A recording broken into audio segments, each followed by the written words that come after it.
Hi everybody, welcome! Today we're gonna make some bread. I am Paulina. This is the first time I see you guys, so I'm very excited. We're gonna make a very simple bread today together that you only need a very few ingredients that it's very easy to find. You need water, yeast, flour and salt, and that's it. We only use very basic equipment, so we have a big bowl, we have measuring cups,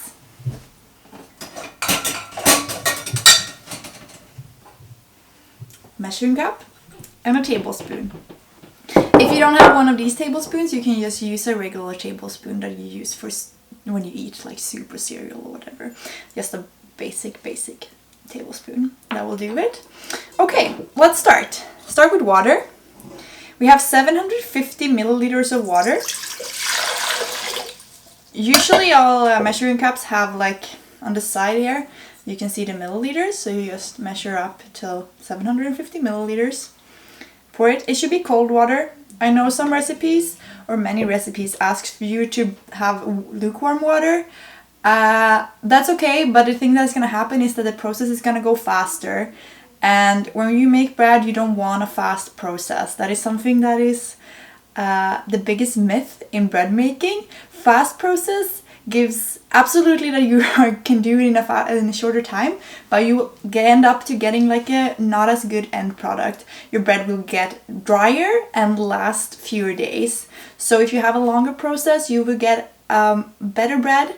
It will also be healthier because most of the nutrients in the bread need some time to develop. So it will be healthier, more nutrients, and will last longer, and it won't be as dry. So it's just all good. So this is a perfect thing to do now these days when you are hovering inside. So water, have 1 tablespoon of dry yeast, dump it in here. Use a little spoon to mix. So now you're gonna let it sit for a little bit because the yeast need to like sit in the water for a little bit to be able to like loose up and get like melt into the water basically, because otherwise these pearls will stay into the dough and it won't rise very well. So I will give this a little bit of time, and meanwhile we can do some squats, running or whatever. I'll probably cut this out afterwards, but whatever. So everything is in here so far. Give it a little bit of stir.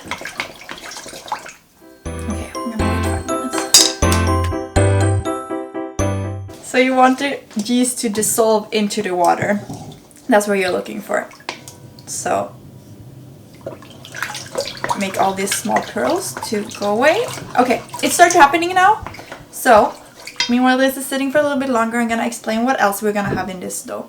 We are gonna have some all-purpose flour. You need approximately, no, you need exactly, sorry. You need 6 cups of all-purpose flour. So when you're measuring flour, it's very important that you don't pack the flour into the measuring cup, because then you're actually gonna end up with more flour than you want, and you can also get a very dry bread, and that is no one likes dry bread. So 2 cups is this measuring cup holding, so that means we're gonna have 3 of these. So just dump the flour in, and I will do 2 more of these.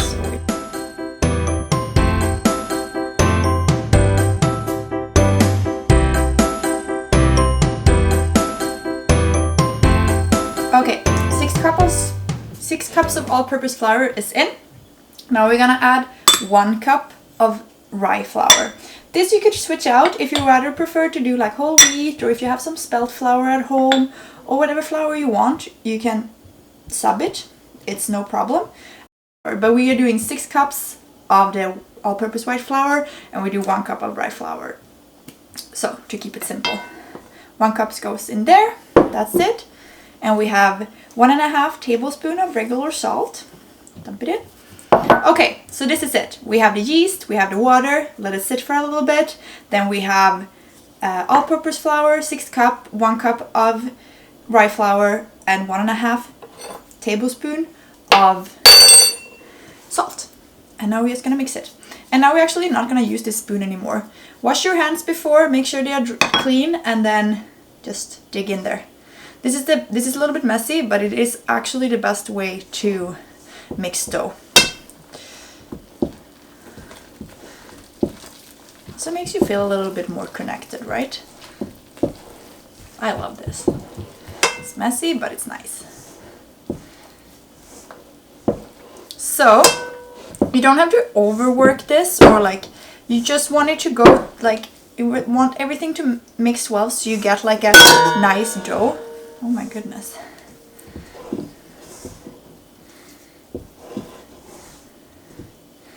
Make sure all the flours on the side is also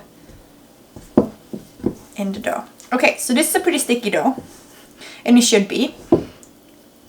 If you add more flour to this, it will be less sticky, but you also have a drier bread. So we want it to be pretty wet.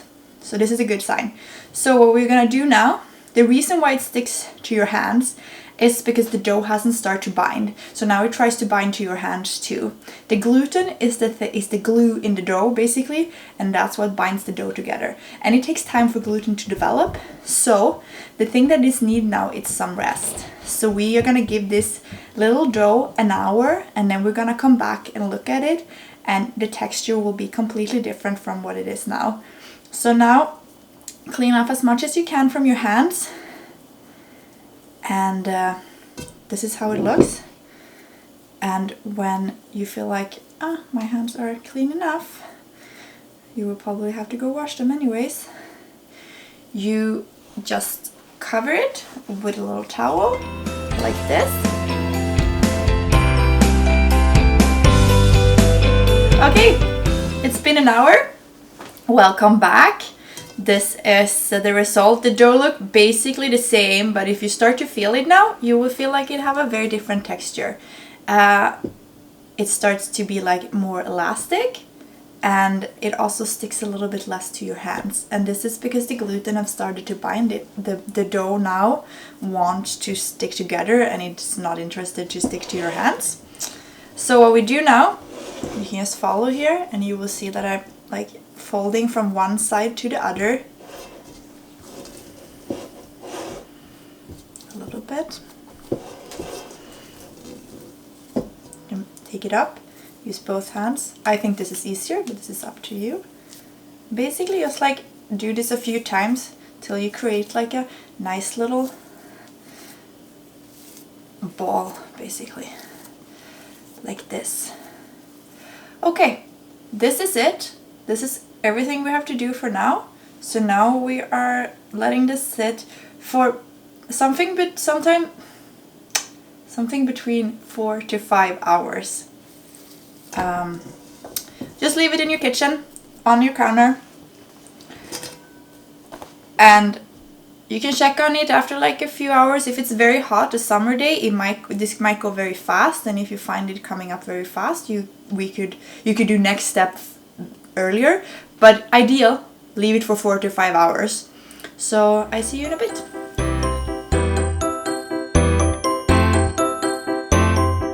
Hi, I'm back.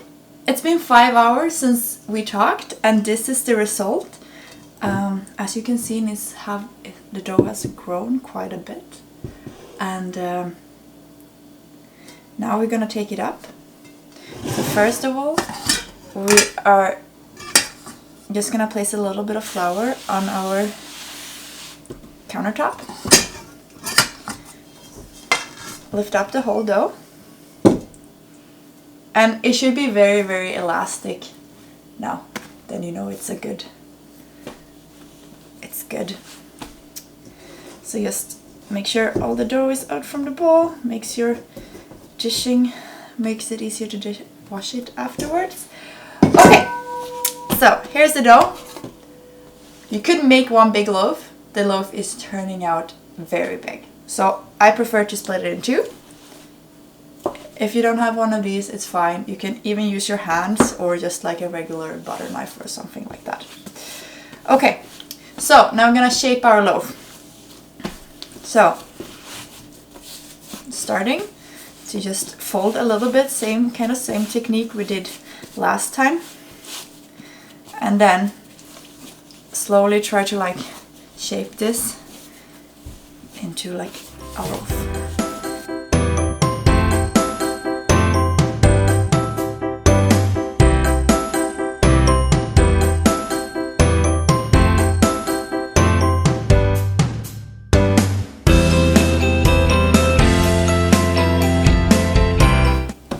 Okay, some flour on that.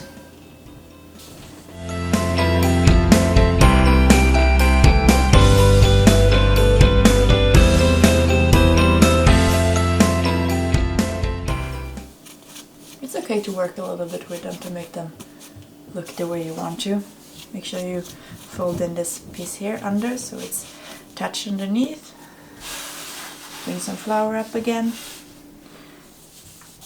and cover it. Okay, they are done. They need to go on a cooking sheet with parchment paper, and now they're gonna rest for between 1 to 2 hours more.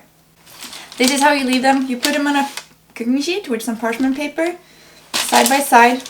Make sure it's a little bit of space between them so they don't grow together, and then just cover it and voila, done. Hi again. So look at these ones. They have grown, as you can see, quite a bit since last time we checked.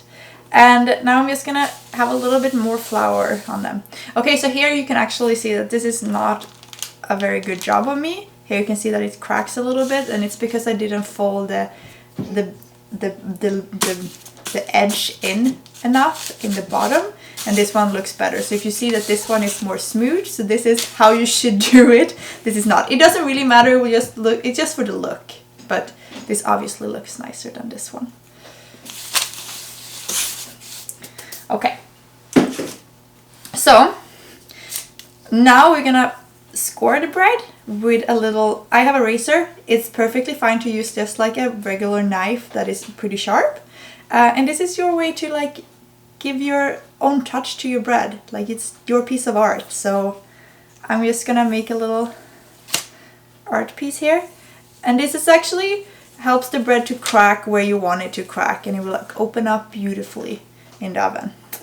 Okay, so the oven should now be on 225 Celsius or 450 Fahrenheit. And yeah, you go from there, put the bread in. As soon as you put the bread in, you turn down the oven to 200 Celsius or 400 Fahrenheit. And then you leave it for approximately 40 minutes. See you in a bit.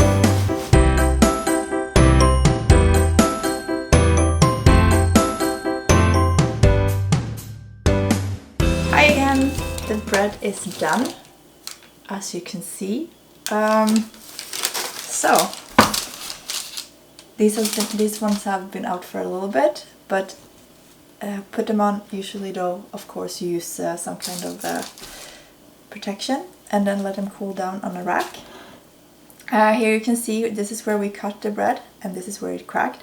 The one I said to you that was a little bit bad, here has it has cracked in this where like the little edge or like the fold wasn't good enough, so this is the result, and then it comes out on the side.